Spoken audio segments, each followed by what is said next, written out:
C'est l'un des plus grands chanteurs de l'histoire de ce merveilleux art qu'est la chanson populaire. Serge Lama est avec moi. C'est un regard, une voix. Vous publiez, Serge, grâce à Marianne Mélodie, ce magnifique coffret DVD de 80 chansons d'or. On y retrouve des documents incroyables de toutes ces années télé, de toutes ces années chansons. Et vous dites au fond, et vous l'écrivez dans ce DVD, au public, vous lui dites, vous me manquez tous les jours. Oui, bah bien sûr, c'est certain que quand on prend une décision comme celle que j'ai prise, c'est dur. On le sait quand on la prend, que c'est dur. Mais je l'ai prise parce que je savais que c'était le moment. Et une seconde avant, je ne savais pas que j'allais dire j'arrête.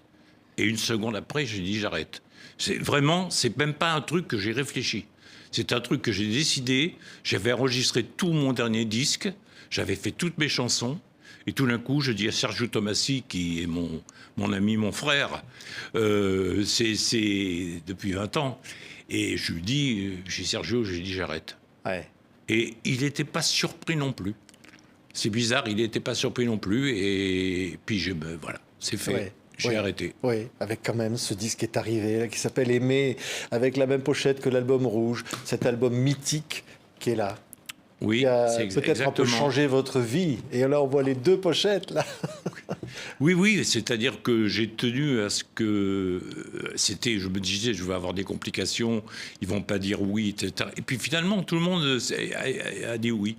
Je voulais que ça soit exactement la même pochette que l'album qui avait fait de moi ce que je suis, ouais. Ce que j'étais. Alors, c'était un dessin c'est Jean Moulin, un peintre de mes amis, qui avait fait le dessin, d'après une photo, parce qu'on avait volé les pellicules, alors donc il n'y avait plus d'autres moyens de faire autrement. Et il a fait cette pochette incroyable qui a marqué par sa vie. Elle a quelque chose, cette pochette, qui marque. Et c'est beaucoup de gens qui l'a apporté. Et j'ai voulu refaire la même chose pour cet album, le dernier que j'ai fait. Il y a des documents incroyables dans ce double DVD, 80 chansons d'or. Évidemment, il y a celle-là. Regardez, Serge Lama. Mon désespoir, je suis malade. C'est ça, je suis malade. Tu m'as privé de tous mes chants, tu m'as vidé de tous mes mots, et j'ai le cœur complètement malade. Cerné de Paris-Mal, t'entends, je suis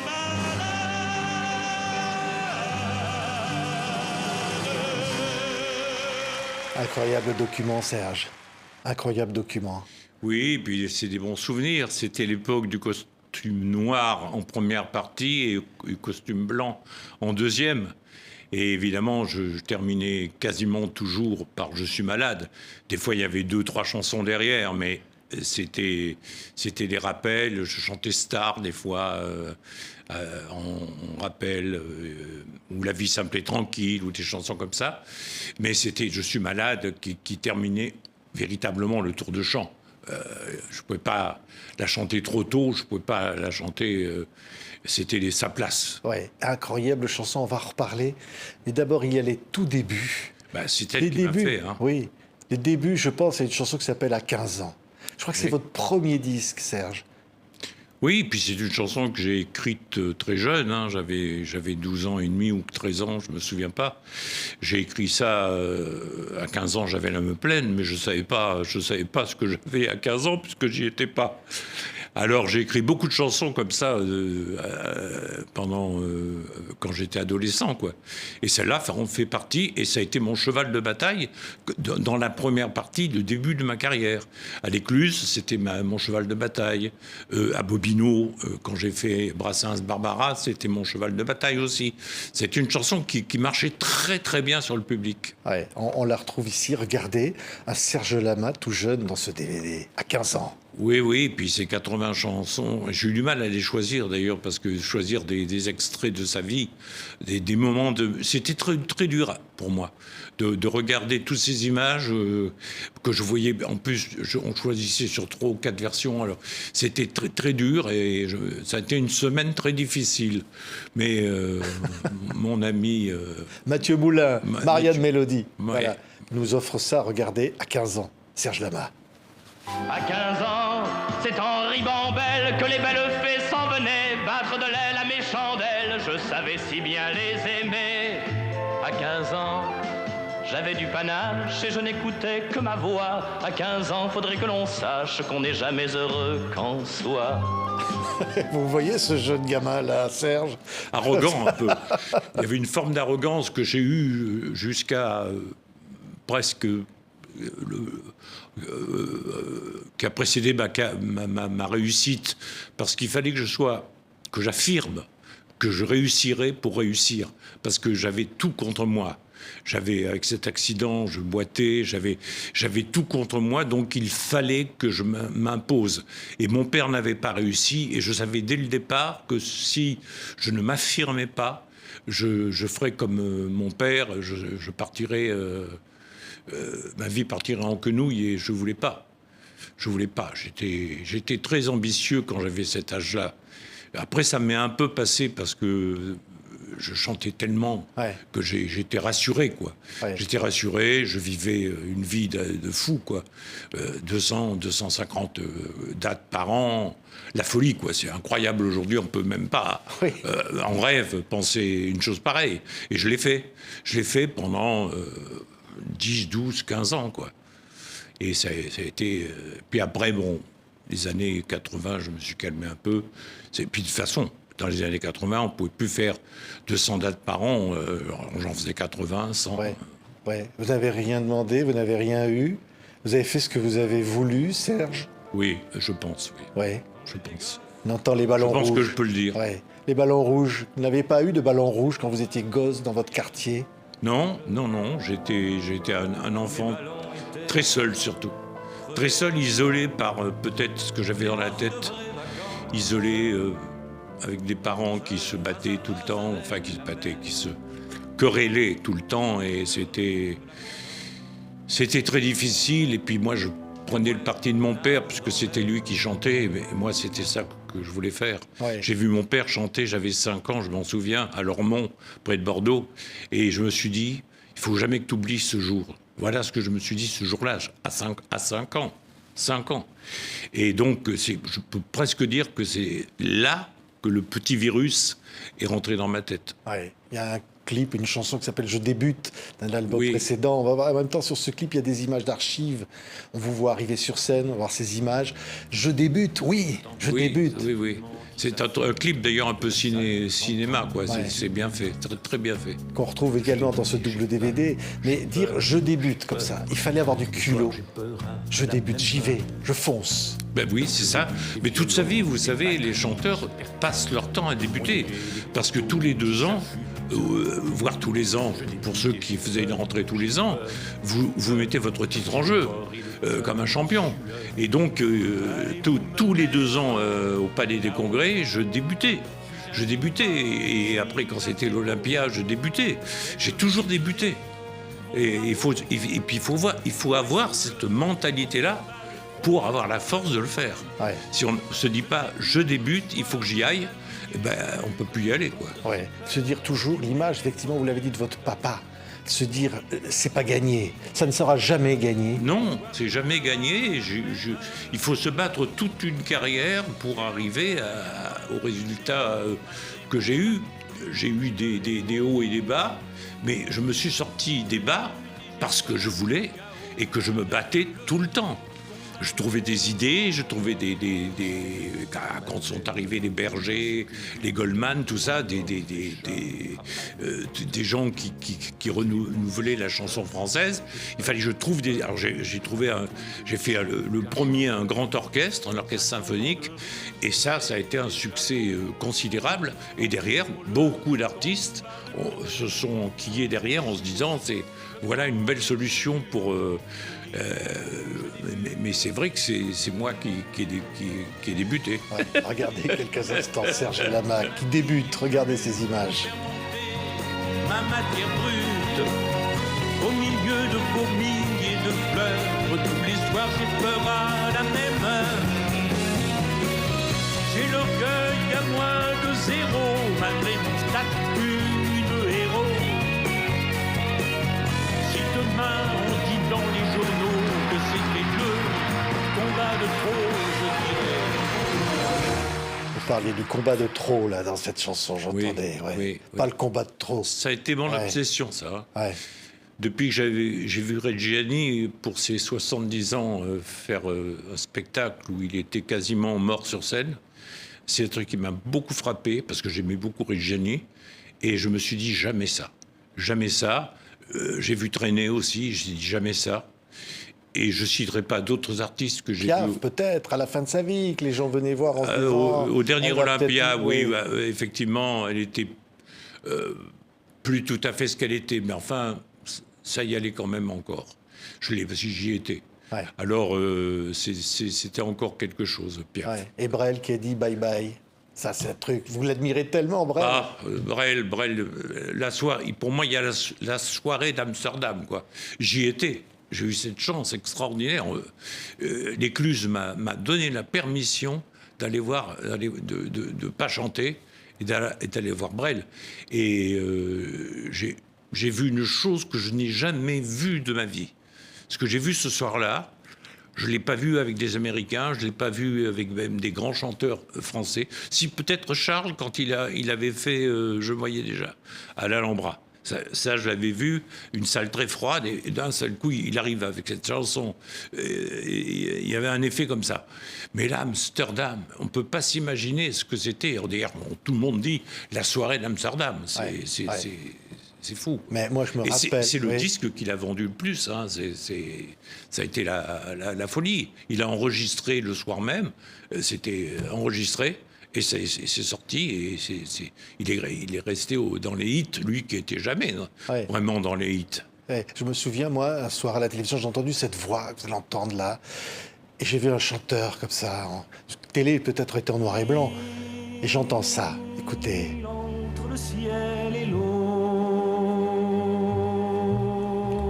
une île sans homme ni bateau, un culte, un peu comme une insulte sauvage.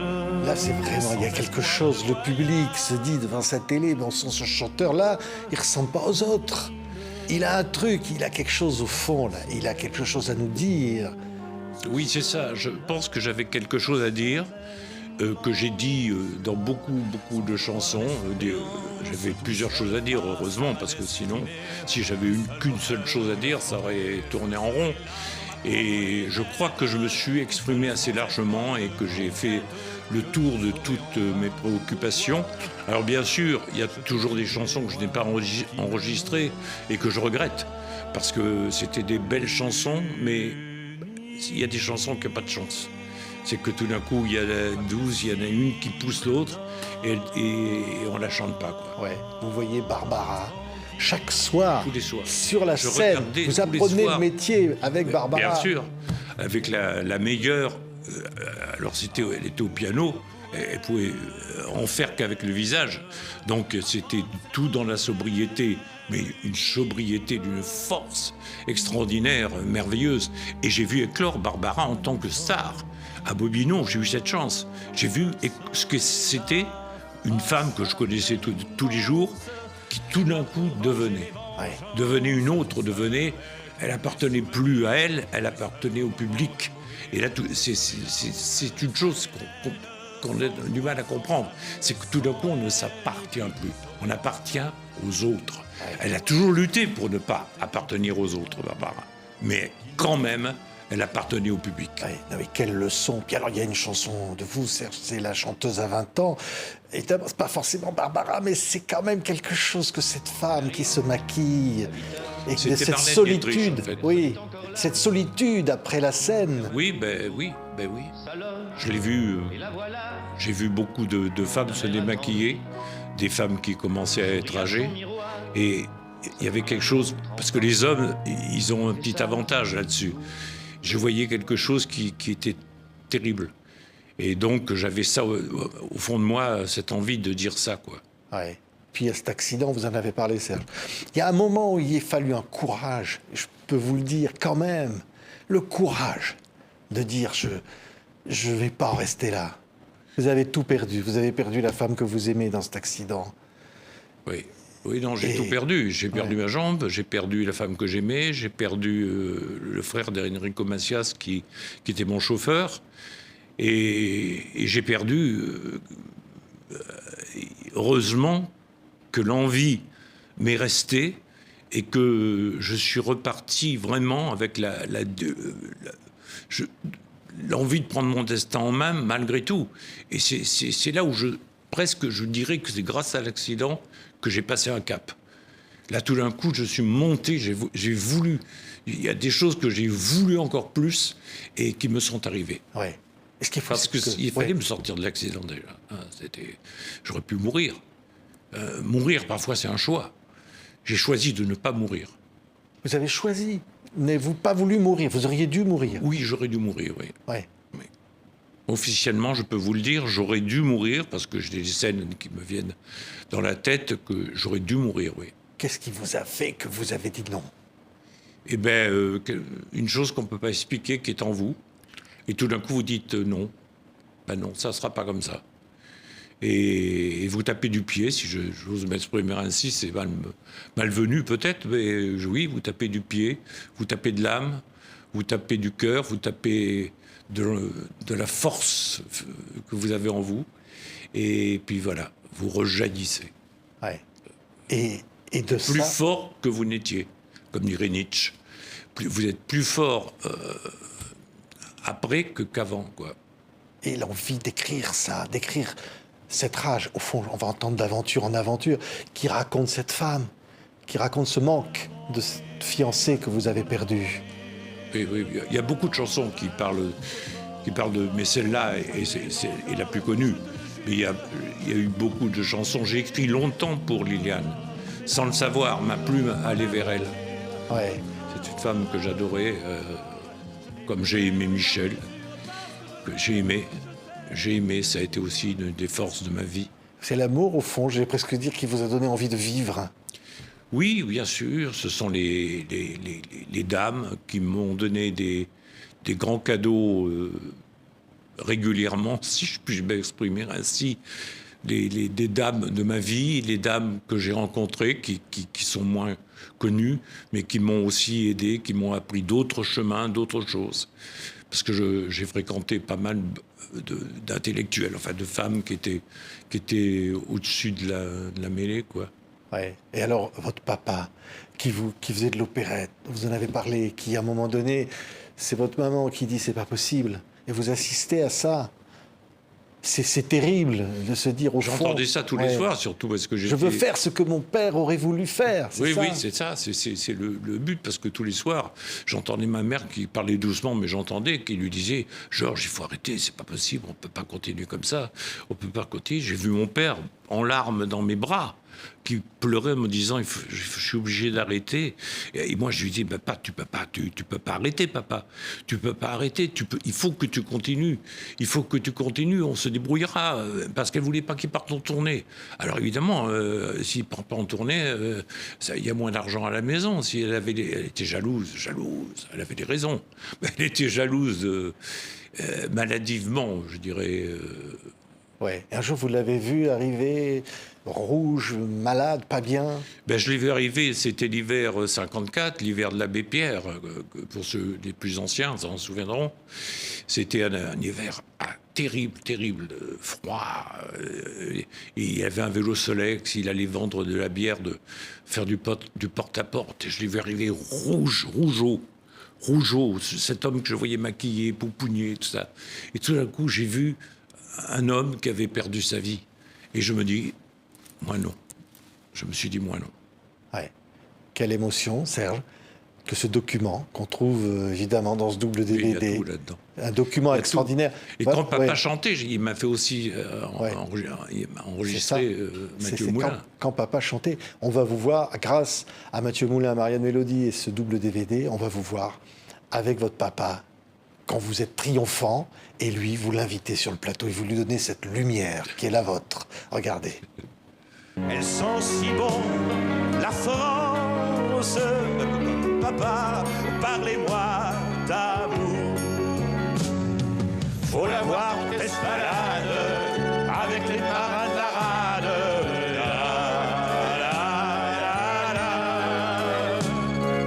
De Cherbourg jusqu'à Marseille, elle met la mer en bouteille. C'est magnifique et c'est incroyablement émouvant de voir ces images, Serge. Je lui ai donné ça avant qu'il ne meure, je ne savais pas, bien sûr. Et j'ai fait ce cadeau l'année qui a précédé sa mort. C'est incroyable, parce que l'année de Napoléon, j'étais en plein triomphe et on m'annonce à 19h30 quand je vais au théâtre, on me dit « ton père est mort ». C'est dur, quoi. C'est dur. Ouais. Ma mère était dans un sale état, pas encore morte, mais elle n'était pas brillante, quoi. Et derrière tout ça, il y a la lumière. Parce que vous triomphez, Serge. Oui, vous ben, triomphez à l'Olympia, vous triomphez partout. Vous J'étais la devenez- lumière de mon Oui. père. Oui. La Et- lumière qu'il n'a pas eue. Mais vous devez donner un immense chanteur populaire. C'est merveilleux, c'est ça que vous aviez envie d'être.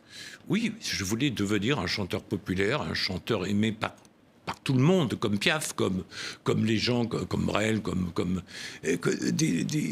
même plus que Brel, c'était quand même il y avait une portion de public, c'était pas tout le public, alors que Piaf, c'était tout le public. Et alors, je rêvais d'être quelque chose qui ressemble à ça. Il y avait Johnny Hallyday, qui était du même âge que moi, qui était lui, un chanteur populaire rock'n'roll et tout, bon voilà. Et moi, j'ai décidé de tracer un sillon français. J'ai compris que si il n'y avait pas de place pour autre chose, et je me suis dit, toi, reste dans ton sillon, t'as une plate-bande, pousse ta charrue, et c'est là que tu dois être. Essaie pas de faire ceci, essaie pas de faire cela. Trace un sillon français. Ouais. Et c'est ça que j'ai essayé de faire. Ouais. Et puis je me souviens d'un 45 tours, tout rouge. Sur la face A, il y avait « Je suis malade ». Et quand on tournait la face, il y avait cette chanson-là, qu'on entend, les deux faces de Serge Lama. C'est les petites femmes de Pigalle. Un voyou m'a volé Écoutez. la femme de ma vie. Il m'a déshonoré, me disent mes amis.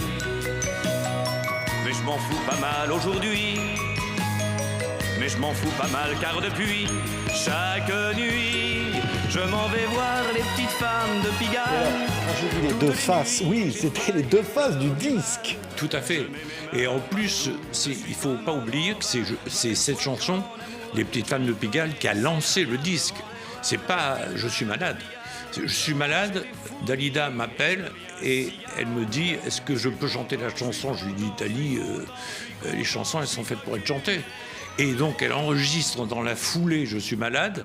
Et à l'été d'après, parce que c'est sorti en février, ce disque, l'été d'après, il passait Dalida et moi en alternance dans les radios comme un jeu. Et tout d'un coup, ça a été des ventes de folie. Mais j'avais vendu, sur Les Petites Femmes de Pigalle, j'avais déjà vendu énormément de disques. Mais quelle, je vais dire, se prend cette chanson-là, parce qu'elle va être aussi tout un pan de votre répertoire. Ce sont des chansons, au fond, qu'on pense joyeuses, heureuses, et qui en réalité, quand on regarde le texte, les paroles, sûr. les Et- petites femmes de Pigalle, c'est la solitude d'un type que sa femme a laissé tomber. Et bien sûr. Et c'est un type qui est triste, au fond. C'est Datin qui m'a poussé vers cette musique-là. Il a fait ça, j'ai trouvé ça bien. Et Datin, j'étais impressionné. Et moi, j'avais écrit un texte qui était encore pire que celui-là. J'étais obligé de réadapter Oui. un peu mon texte par rapport à la musique.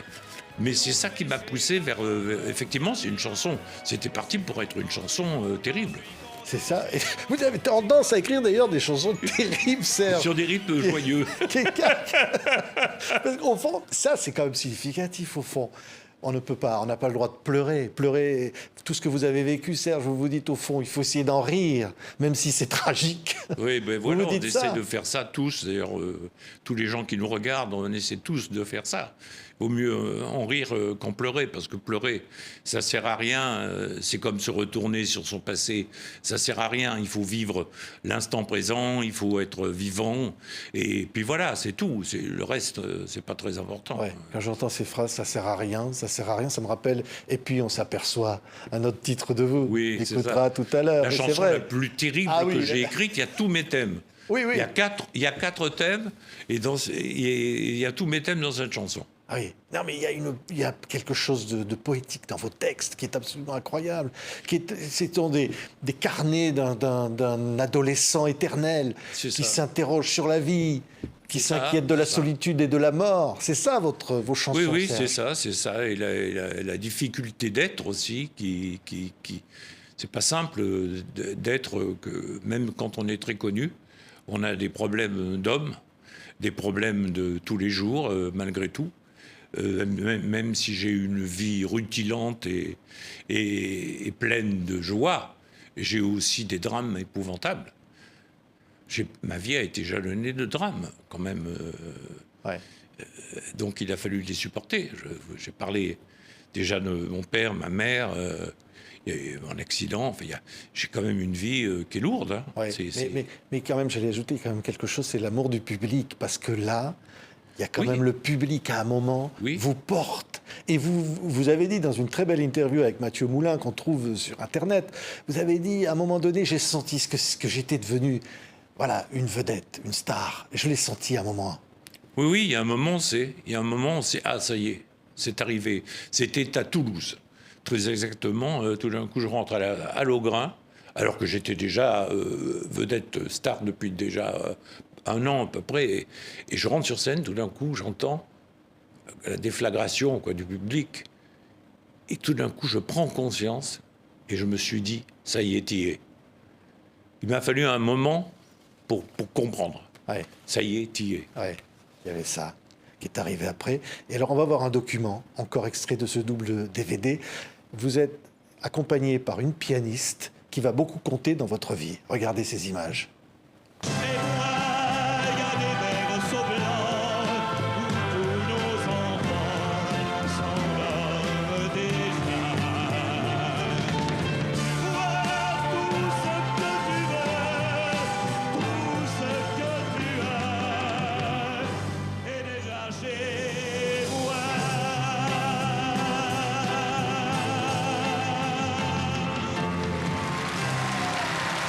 Et là, on va vous voir embrasser Alice Donna. Alice Donna, oui. Tout de suite après cette chanson. J'ai 2 compositeurs fétiches. Il y a Alice Donna, qui pendant 10 ans m'a donné tout.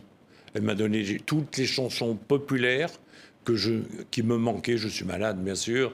Et puis La chanteuse à 20 ans, et puis L'enfant d'un autre, et puis bien d'autres, et des chansons, de grandes chansons à grande mélodie, populaires. Et puis Yves m'a donné la part féminine qu'il avait, cette sensibilité extraordinaire de Yves Gilbert. Voilà, c'est les 2 compositeurs qui ont été la base de ma carrière. Ouais, incroyable moment où peut-être encore une fois, en pensant à votre papa, vous vous dites, je veux faire une grande salle, je veux faire, je sais pas, un grand spectacle, je veux faire autre chose que du music-hall poussé à bout. Et là, vous dites, je veux m'offrir quelque chose là dans Paris, un grand théâtre. J'ai pas compris. Oui, Là. pour parler de Napoléon. Alors, Ah, d'accord, oui, oui. Oui, oui, non, c'est pas ça. Je sais pas pourquoi j'ai fait Napoléon. Napoléon, je l'ai fait, j'avais envie de faire une comédie musicale. Au départ, c'était Casanova. On avait commencé avec Yves à travailler sur Casanova. Et puis, je me voyais pas, j'étais trop lourd. J'avais les petites chaussures 18e, je me voyais pas. Et tout d'un coup, quand je voulais faire le Châtelet, en tant que chanteur, j'en avais marre. Le Palais des Congrès, j'avais déjà donné. Je voulais faire le Châtelet. Et le gars me dit, je peux vous prendre, mais seulement si vous faites une comédie musicale. Et dehors, je sors, et je ne sais pas pourquoi, je dis, je vais faire Napoléon Bonaparte. Et je vous assure que c'est comme ça, c'est pas une histoire que je raconte. J'ai couru chez Marcel Gobineau, qui était historien et je lui demande un livre facile sur Napoléon Bonaparte. Je pense que je vais dire ah bon Coco que tu veux quoi.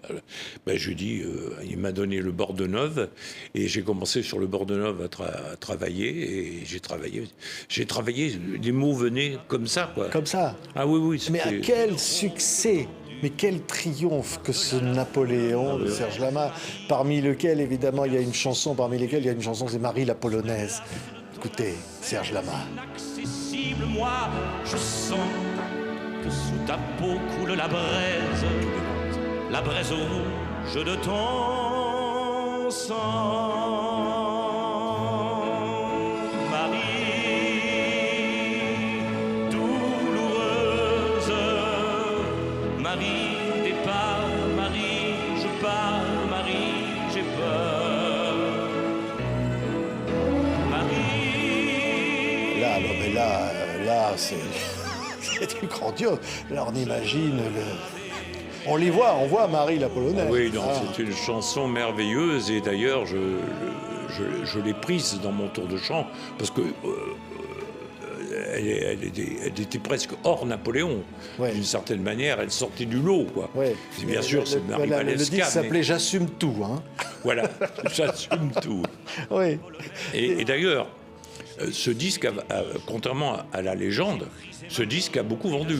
Parce que Oui. les gens que j'allais voir qui ne voulaient pas faire le spectacle, je leur disais, vous savez, j'ai vendu quand même 700 000 albums. Alors, si vous me dites que ça va être difficile, il y a peut-être des gens qui vont être intéressés quand même.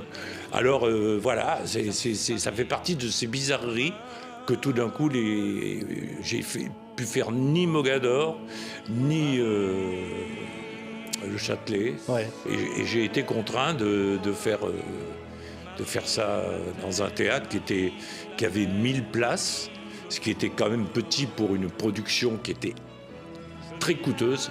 Mais on a rentabilisé à une vitesse mais foudroyante parce que c'était plein. Quand on a commencé en septembre et on était plein jusqu'à l'été.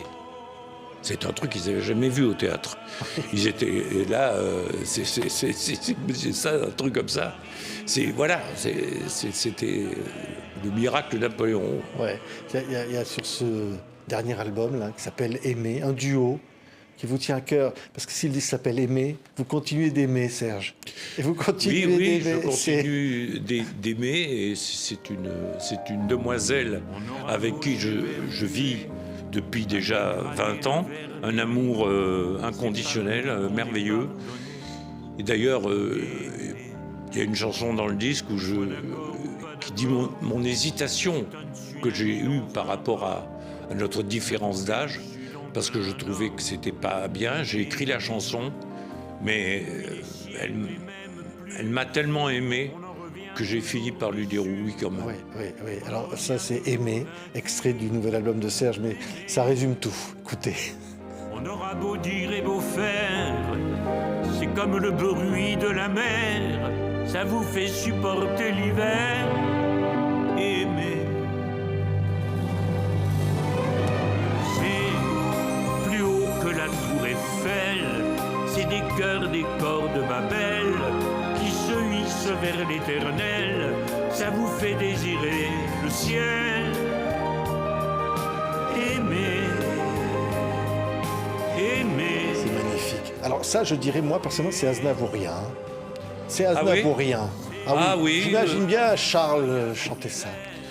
Oui, parce Ah que oui. aimer, mais ce que je dis dans les couplets, je pense pas que Charles aurait écrit ça comme ça. Ouais. Parce que Charles, je le connais bien. Très bien, je sais comment il écrit. Et je pense pas que dans les couplets, il aurait écrit ça. Oui, aimer, oui. Il a 1000 chansons où il tourne autour du verbe aimer. Ah oui, tourne Mais, autour. mais je ne sais pas s'il aurait dit les mots d'avant. Ouais. C'est un exemple, évidemment, Charles Aznavour. Oui. Comme ont pu être, je sais pas moi, des Brel, les Brassens. Brassens, même c'est- les grands de l'opérette que vous avez aimés Oui, aussi. bien entendu, oui. Tous les chevaliers, qui ont été des rois de l'opérette aussi, parce que Chevalier, il a fait des grands films d'opérette aux États-Unis. Et tous les grands chanteurs, et Charles était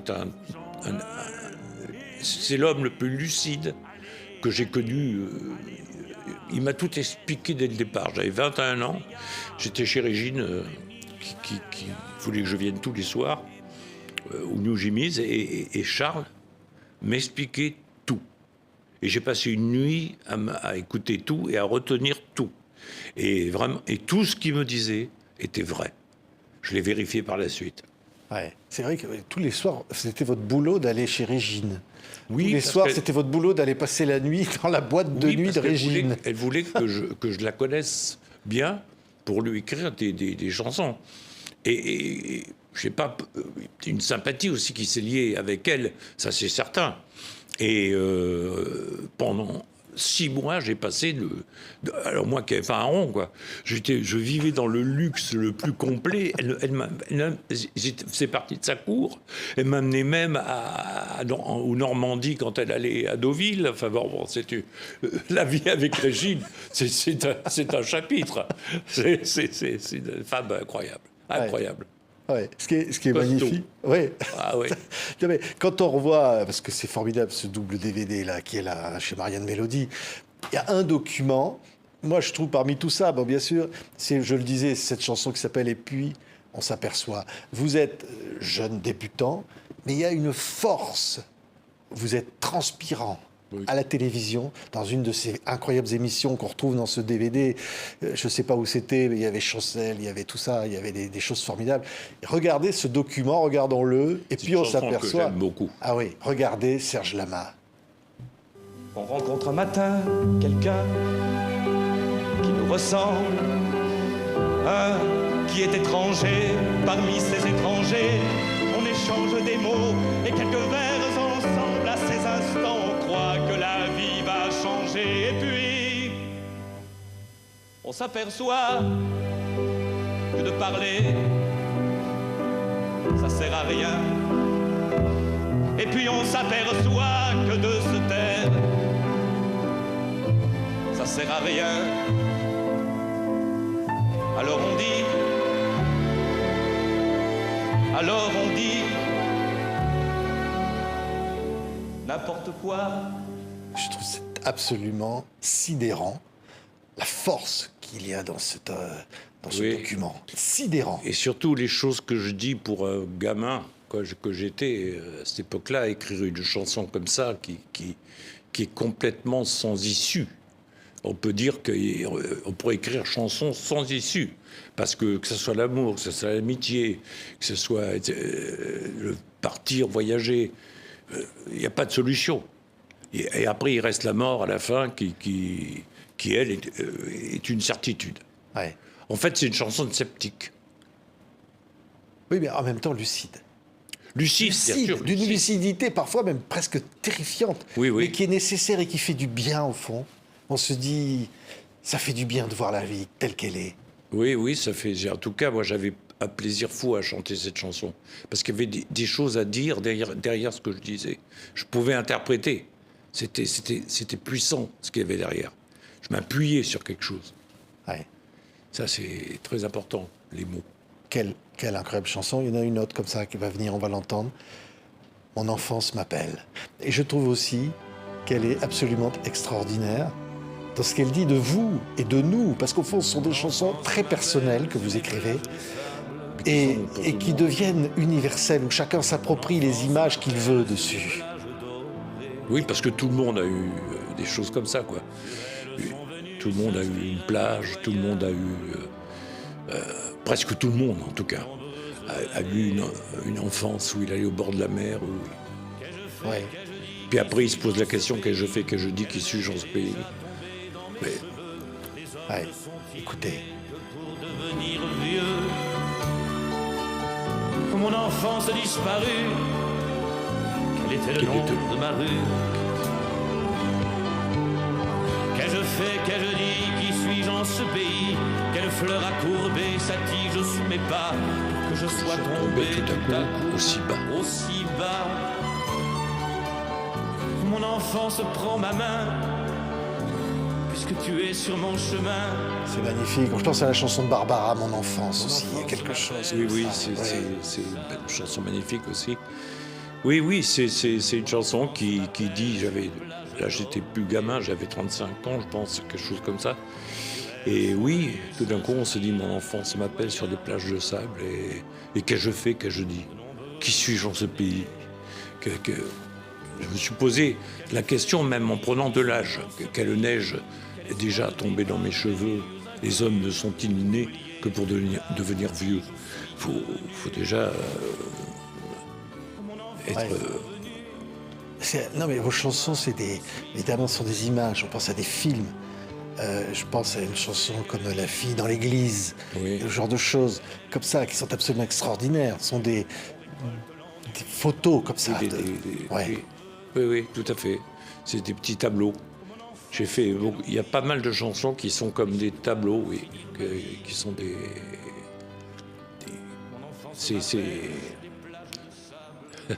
c'est émouvant. Ouais. Vous dites les ports de l'Atlantique. Il y a aussi l'envie de grand large. Oui. Il y a aussi l'envie de ça, de foutre Ça, le camp. j'ai écrit Ouais. ça, je pensais quand j'ai écrit ça. Et j'ai longtemps pensé quand j'écrivais certaines chansons, surtout les chansons d'amour, je pensais à Piaf. Je me disais, qu'est-ce que Piaf voudrait comme chanson? Alors, j'écrivais des chansons d'amour, mais les ports de l'Atlantique, c'est pour Piaf, quoi. J'aime les ports de l'Atlantique, Ouais. quand les sirènes vont gueulant. On a envie de vous entendre chanter, Serge. On a envie de Non, vous non, entendre mais je chanter, ne Serge. chanterai pas, je ne chanterai pas. Je pense à une autre chanson, c'est La Fronde. Vous dites, j'ai armé de pierre ma fronde pour tuer je ne sais trop qui. Peut-être un jour dans l'autre monde, un ange me dira pourquoi. Pour tuer, je ne sais trop quoi. Trop quoi? Oui. Ça, là, quand même, vous écrivez des mots d'une force. Et j'étais très jeune, là. Ouais. Oui. Non, j'avais comment dirais-je, je sais pas comment dire, j'étais lucide très tôt, je voyais des choses très tôt, et des choses même que j'écrivais des choses qu'au fond, des fois, peut-être je ne comprenais pas. Elles sortaient de mon âme, j'étais tellement doué pour l'écriture que ma plume était à mon service, et que ce qui sortait allait directement dans ma plume, et que peut-être même moi, je ne comprenais pas à quel point c'était vrai, vivant ce que je disais. Ouais. Ouais, je pense à une autre chanson qui nous rappelle évidemment votre amour, Toute blanche. Quand même, écrire une chanson sur la mort, là, on est l'image d'un cercueil. Enfin, la plus belle Oui. chanson, c'est Barbara, quand même. Ouais. C'est, la petite cantate qu'elle a écrite pour Lilan Benelli, c'est la plus belle chanson. Mais la mienne est terrible.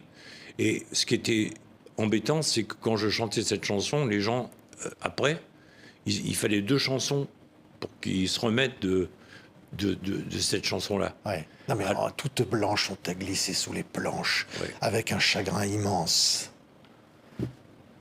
oui. Ouais. C'est... C'est la vérité, c'est comme ça que ça s'est passé. Ouais. Et puis il y a l'amour aussi dans vos chansons, c'est l'amour charnel aussi. Oui, L'amour, charnel. la Mais joie, oui. l'amour, cette espèce Faire de... l'amour même. On a des Oui, faire personnages dans l'amour, vos chansons. C'est ça. Ouais. C'est aussi cette vérité cachée dans l'amour qui est tellement multiple. Il y a tellement de choses différentes dans l'amour qu'on s'y perd, quoi. Et je me suis perdu un peu à une certaine époque. J'étais trop fou. Ouais. J'étais fou les femmes. C'est une des chansons qui symbolise le plus ça, je trouve, c'est La salle de bain. C'est-à-dire qu'imaginer ce que l'homme imagine que Et c'est une histoire que vraie. cette femme fait Tu dans te sa dis, salle de bain c'est quand la une porte est histoire fermée. vraie. Oui. C'est extraordinaire. Pouvoir chanter ça. C'est un truc, c'était ma première femme. Je me demandais ce qu'elle pouvait faire pendant une demi-heure dans sa salle de bain. Et donc, du coup, je me suis dit, j'ai écrit une chanson qui racontait ça, quoi. Des années plus tard. Ouais. Non, mais tant et tant de chansons qui font que le public vous aime, Serge. Mais vraiment, le public... Vous dites, vous me manquez, vous l'avez écrit dans ce DVD, là. Mais oui, mais le public, vous lui manquez aussi. Il vous aime. Oui, je suis persuadé que le public m'aime, mais ça ne serait pas aimer le public que de chanter avec mes problèmes physiologiques actuels, qui sont pas graves, mais qui sont des problèmes handicapants, lourds. Et je me refuse à chanter assis. Et donc, déjà, c'est pas possible. Oui. Je peux pas tenir 2 heures sur scène, debout, dans l'état actuel des choses. Mais parfois, vous pensez à cette clameur. C'est comment, quand le public vous appelle, vous appelez sur scène. Oui, c'est un vous instant, savez, l'instant où vous montez sur scène. Vous l'avez fait des centaines, des milliers de fois. Oui, sûrement que j'y pense, mais je m'en rends pas compte. Et j'essaie de ne pas m'en rendre compte. Je fais un effort pour ne pas m'en rendre compte. Mais c'est comme vous dire que la femme que vous aimez vous manque. Là, vous me parlez du public. Donc c'est comme bien sûr que le public me manque. Mais c'est pour lui que je suis parti. Je me suis arrêté pour lui. C'est un cadeau que je lui fais. Ouais. Une chanson que j'adore qui s'appelle « Une vie simple et tranquille ». Non, ben vous ne me dites pas, Serge, que vous aviez envie de vivre une vie simple et tranquille. Mais vous avez vécu la vie que vous aviez envie de vivre. Bien sûr, mais je me posais la question, vu le nombre de concerts que je faisais, je me posais cette question. Pourtant, comment t'es pas capable? La vie est là, la vie simple et tranquille. J'ai emprunté ça à Verlaine. Et pourquoi? Qu'est-ce que tu en fais de cette vie? Tu en profites pas. Tu es 250 jours sur les routes. Tu profites pas. J'avais conscience quand même de cette marche en avant, quoi. Que je pouvais pas arrêter. C'était plus fort que moi. C'était comme une ivresse. J'avais l'ivresse du public. Ça fait du bien. Alors c'est vous dire qu'il me manque aujourd'hui. L'ivresse du public. Mais là, dans ce double DVD, Serge, il y a aussi, c'est rendre hommage aussi à Guy Lux, rendre hommage à Daniel Gilbert, rendre hommage aux Carpentier, c'est rendre hommage à toutes ces émissions de télé que l'Institut national de l'audiovisuel, l'INA, conserve Chancel. Précieusement. Chancel. C'est des années ensoleillées, des années extraordinaires, merveilleuses. Ou le music hall, ce qu'on appelle le music hall, la chanson. La chanson, ce qu'on appelle la chanson, était au sommet, elle ne le savait pas. Elle était au sommet de sa gloire. Et dans les années 80, on a commencé à sentir qu'il y avait moins de chanteurs, il y avait moins de renouvellement, et on partait vers autre chose. On a senti très nettement, c'est pas des 20 dernières années, ça a commencé dans les Goldman d'ailleurs, a sorti un disque qui s'appelle Chansons pour les pieds, et disque pour les pieds ou je sais pas. Et en fait, c'est maintenant, c'est ça, c'est des chansons pour les pieds. C'est-à-dire qu'il faut. Vous pourriez pas faire des chansons pour les pieds, Serge? Non, j'ai pas le talent d'Orelsan qui a beaucoup de talent et qui sait faire des chansons qui sont à la fois pour les pieds et puis pour le cœur. Lui, je l'aime bien, je l'aime beaucoup. Puis il y a des choses que je trouve un peu ennuyeuses, un peu répétitives. Répétitive, c'est le mot. C'est ça oui. C'est l'occasion de vous dire quand même, Serge. Vous ne le saviez pas, Serge, je vais vous faire une révélation. Oui. Un gamin de 15-16 ans, quand il rentrait de l'école tous les soirs en Ardèche, se mettait devant... il y avait un grand miroir chez lui, et il se mettait un disque de Serge Lama, et il se regardait dans la glace, et il chantait, par exemple, sur cette chanson-là. Il essayait d'imiter son idole, et il essayait d'imiter Serge Lama. Il n'y arrivait pas, bien sûr. Mais il essayait de chanter ça. Ah, vous avez une belle voix, vous avez une belle voix. ça me fait plaisir que vous me disiez ça. Ouais. En Ardèche, c'est le pays de Ferrat, non? Ah oui, Jean Ferrat. Ferrat était le grand Ferrat. Mais ça aussi, Ferrat, j'adorais Ferrat. Tout ça, c'est des gens qui m'ont inspiré, qui m'ont donné envie, quoi. Ouais. Ah oui, vous étiez ce gamin. Ouais. Ah ben ça nous a aidé à vivre, ça nous a aidé à grandir, aux chansons. Oui, peut-être. Ça nous a aidé beaucoup. En tout cas, j'espère. Ouais. J'espère. Merci Serge pour tout ça. Ben, merci à vous, merci au public. Je sais pas où ils sont, mais... Ils sont partout. Un regard, une voix, 80 chansons d'or. Et là, le mot n'est pas exagéré. Serge Lama a été notre invité, Serge.